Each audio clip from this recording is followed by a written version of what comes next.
ಸನಾತನ ಧರ್ಮ ಎಲ್ಲವನ್ನೂ ಒಳಗೊಳ್ಳುತ್ತೆ, ಯಾರನ್ನೂ ಡಿಸ್ಕ್ರಿಮಿನೇಟ್ ಮಾಡಲ್ಲ, ಅಷ್ಟೇ ಹೇಳುತ್ತೆ. ಹಿಂದೂ ಧರ್ಮದಲ್ಲೇ ಜಾತ್ಯತೀತತೆ ಇರುವಾಗ ಸಂವಿಧಾನದ ಪೀಠಿಕೆಯಲ್ಲಿ ಯಾಕಿರಬಾರ್ದು? ಈಗ ಹೌದಾ?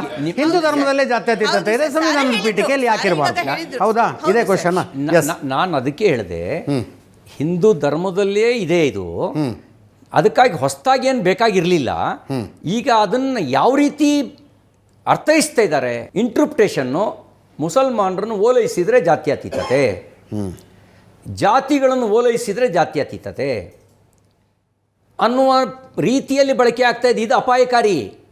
ಈ ರೀತಿಯಲ್ಲಿ ಬಳಕೆ ಆಗಬಾರ್ದು. ಸರ್ವ ಪಂಥ ಸಮಭಾವದ ದೃಷ್ಟಿಯಲ್ಲಿ ಬಳಕೆ ಆಗೋದಾದರೆ ನಾನು ಅದನ್ನು ಸ್ವಾಗತಿಸ್ತೀನಿ. ಓಲೈಕೆ ಕಾರಣಕ್ಕೆ ಬಳಕೆ ಆಗೋದು ಅದು ಅಪಾಯಕಾರಿ. ಓಲೈಕೆ ಕಾರಣದ ಬಳಕೆ ಭಾರತ ವಿಭಜನೆಗೆ ಕಾರಣ ಆಯಿತು. ಭಾರತದಲ್ಲಿ ಲಕ್ಷಾಂತರ ಜನ ಅಲ್ಲ, ಕೋಟ್ಯಾಂತರ ಜನ ನಿರ್ವಸಿತರಾಗೋದಕ್ಕೆ ಕಾರಣ ಆಯಿತು. ಭಾರತದ ಒಳಗಡೆ ಲಕ್ಷಾಂತರ ಜನ ಸಾಯೋದಕ್ಕೆ ಕಾರಣ ಆಯಿತು. ಅದಕ್ಕೆ ಬಳಕೆ ಆಗಬಾರ್ದು. ಅದು ನಿಮಗೆ ವಿತಂಡವಾದ ಮಾಡೋದು, ಅದಕ್ಕೂ ಆಲ್ತಕೀಯ ಅಂತ ಕರಿತೀರಿ. ವಿತಂಡವಾದಕ್ಕೂ ಅದನ್ನು ಆಲ್ತಕೀಯ ಅಂತ ಕರಿತೀರಿ. ಸುಳ್ಳು ಹೇಳೋದು, ನಂಬಿಸೋದು. ಈಗ ಬಾಮಿಯಾನ್ನಲ್ಲಿದ್ದಂಥ ಬುದ್ಧನನ್ನು ಪಿರಂಗಿ ಇಟ್ಟು ಉಡಾಯಿಸಿದಾರಲ್ಲ, in the name of Islam, ಅವ್ರಿಗೆ ಬೇರೆ ಕುರಾನ್ ಇದೆಯಾ? ಅವ್ರಿಗೆ ಬೇರೆ ಹದೀಸ್ ಇದೆಯಾ? ಅಥವಾ ಅಲ್ಲೇನಾದ್ರು ಚಿನ್ನ ಒಡವೆ, ಅಥವಾ ಅಲ್ಲೇನಾದ್ರು ಚಿನ್ನ ಒಡವೆ ವಜ್ರ ವೈಡೂರ್ಯ ಇತ್ತಾ? ಯಾಕೆ ಹೊಡೆದಿದ್ದು? ಏನಂತ ಹೇಳಿ ಹೊಡೆದ್ರು? ಪರ್ಯಾಯವಾಗಿ ನಿಮ್ಗೆ ಹಣ ಕೊಡ್ತೀವಿ ಅಂತ ಜಪಾನ್ ಸರ್ಕಾರ ಮುಂದೆ ಬಂತು. ಸಾವಿರಾರು ವರ್ಷದ್ದು ಇದು ವಿಶ್ವಕ್ಕೆ ಸೇರಿದ್ದು, ಹೊಡಿಬೇಡಿ ಅಂಥೇಳಿ ವಿಶ್ವಸಂಸ್ಥೆ ಹೇಳ್ತು.